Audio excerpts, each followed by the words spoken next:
Assalamualaikum warahmatullahi wabarakatuh. Yang terhormat kepada Bapak Parjito SKM MCS selaku dosen pengampu mata kuliah Interaksi Manusia dan Komputer.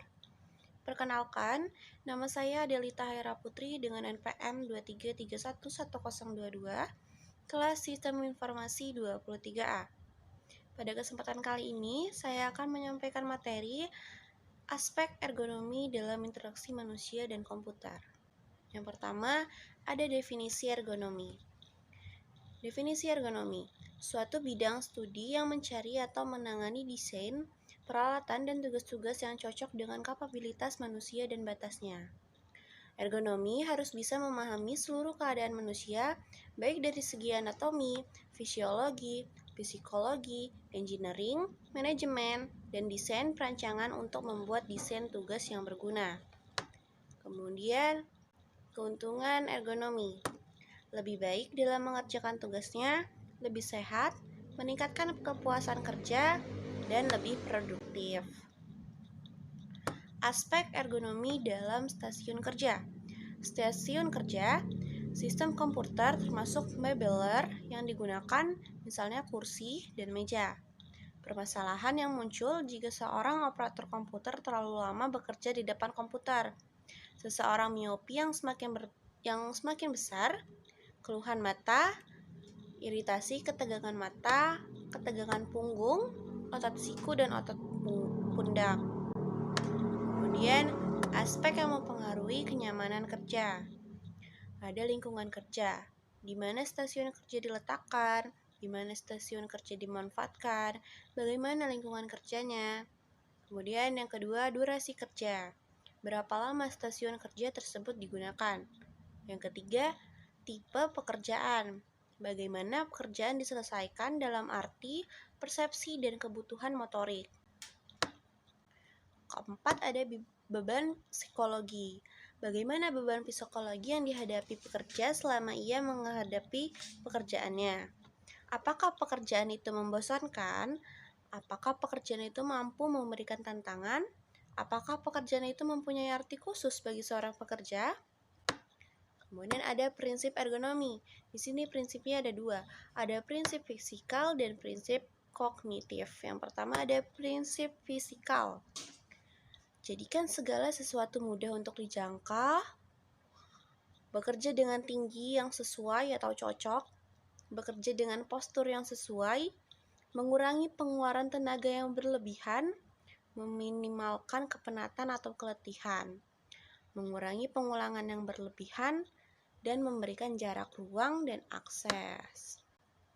Ada yang kedua, prinsip kognitif.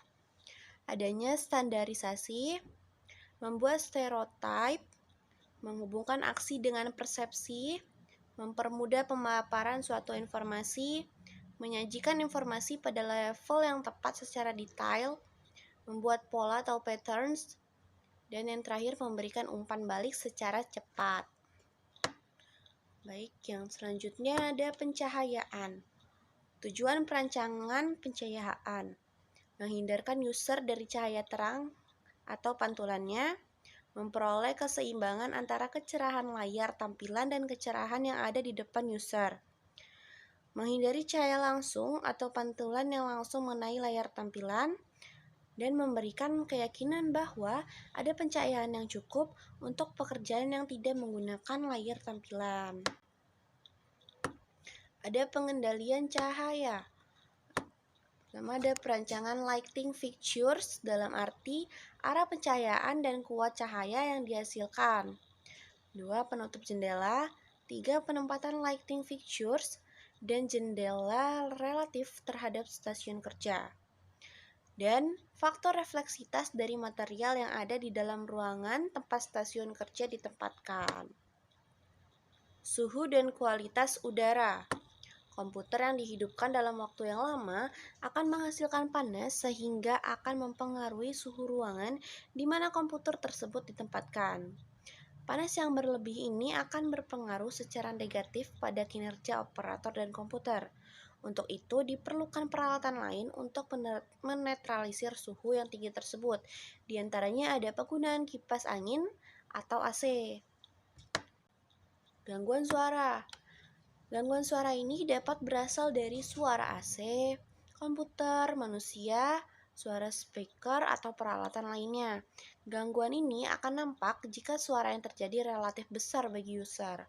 Akibatnya, user akan merasa terganggu, stres, dan konsentrasi menurun. Cara mengatasi gangguan suara itu dengan menutup telinga dengan rapat dan memasang peredam suara. Yang perlu diperhatikan pada pekerjaan atau stasiun kerja, istirahatkan mata Anda dengan melihat pemandangan yang bernuansa sejuk dan jauh ke depan secara rutin.